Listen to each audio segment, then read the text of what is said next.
If you struggle with your overhead mobility for handstands, whether that's your arms are too wide, they don't go fully overhead, or they're bent when you put weight on them, then it's probably one of these 4 things holding you back. And today we're going to find out exactly what you need to do to turn your shoulders into show stoppers. But let's start with a quick 30-second anatomy lesson so we're all on the same page, and then we'll get to the exercises. Your shoulder is the most mobile joint in your body. It's a ball and socket joint, but unlike the hip, which is quite a deep socket, which limits its range and increases its strength, the shoulder's a bit more delicate. You can see to get its full range, the shoulder blade has to slide over the ribs. But that does allow for huge amounts of flexion, extension, internal and external rotation, adduction and abduction. So this sliding action can be impacted by your thoracic position, so that's your upper back. And once we pack on some muscles there, tightness or weakness through there can really affect that total movement as well. There's 2 parts to mobility: strength and flexibility. We need both to have strong, stable shoulders. So we're going to start with strength, because I don't want you to feel like you can't do handstands if your shoulder mobility isn't optimal. We can always work on your flexibility as we go. You don't need it to be perfect before you start. To see if strength is your limiting factor, let's perform a wall walk and hold at the wall for 30 seconds. If you can do this, even with bent arms, arched back, or hands a distance away from the wall, then the flexibility exercises are really going to help open this up. And if you struggle with this test, that's okay, because the active exercises in each section will help you build that up. Your thoracic is the foundation of your shoulder, and like we looked at earlier, if it's in a weird position, it's going to affect how your shoulder can actually move.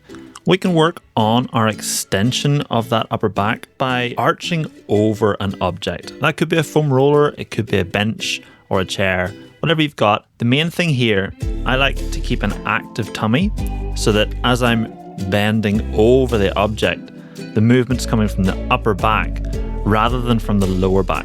If it feels too intense with your arms over your head, just bring them down to your sides, and that'll reduce the amount of strain going through that upper back. A more active version of that then, instead of falling over an object, we lift ourselves up into position. So these Cobra holds or reps are a great addition. Tuck your toes under something sturdy or get somebody to hold them for you, and then try to lift your chin, then your neck, and then your upper back. Arms down by your side is going to feel easier, and over your head is going to feel much harder. Key thing to look out for is that you're feeling this in your middle and upper back rather than just in your lower back. Now, a useful troubleshooter I found for the upper back especially is if you're hitting up extension and it's just not getting better, is to look at some other aspects that your spine can do. So this movement, we're combining some flexion, rotation and extension, and we're doing one side at a time. So it makes it a little bit more manageable and your body doesn't feel as threatened. Sometimes if you just tackle one thing really aggressively, your body resists it. But here we're kind of moving through a range and your body allows you that movement a lot easier. It's also an active position, so we're pulling through as far as we can with that flexed rotation. And then we're reaching around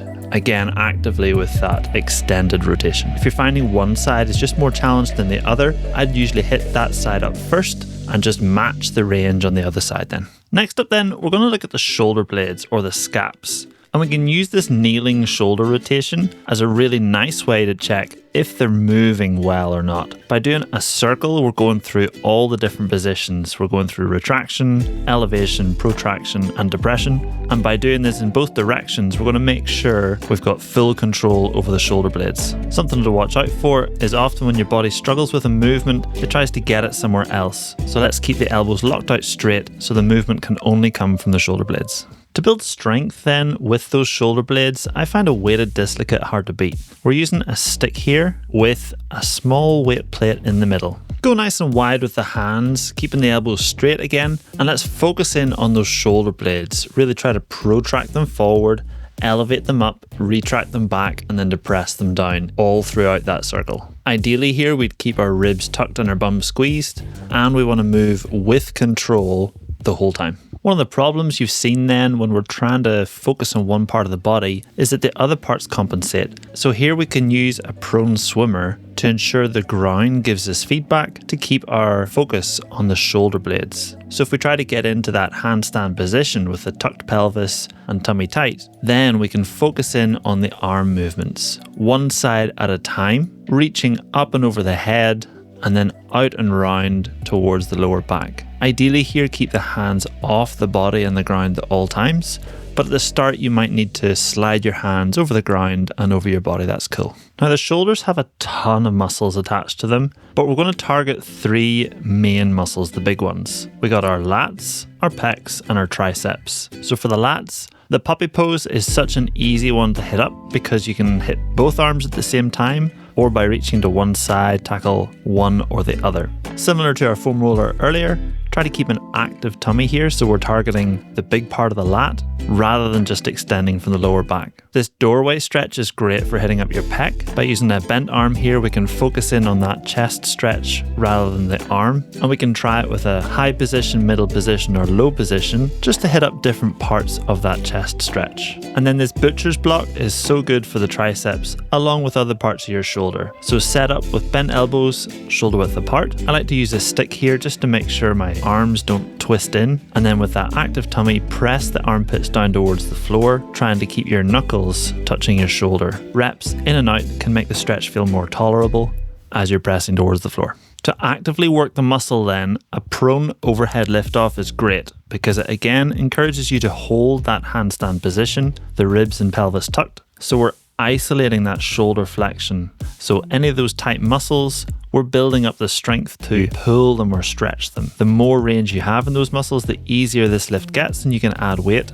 But the main thing is that we're actively pulling into position. And if you don't get any movement on the stick, just move your hands wider. That'll make it easier, and over time move them closer. Now to troubleshoot those muscles, using a wall angel is great because you have a target to focus your effort. So we're trying to keep our wrists and our elbows in contact with the wall as we slide up and down. You might find one side comes off a little bit, so we can really put more effort into that one side at a time, or work through a range that you can control and then over time build it up.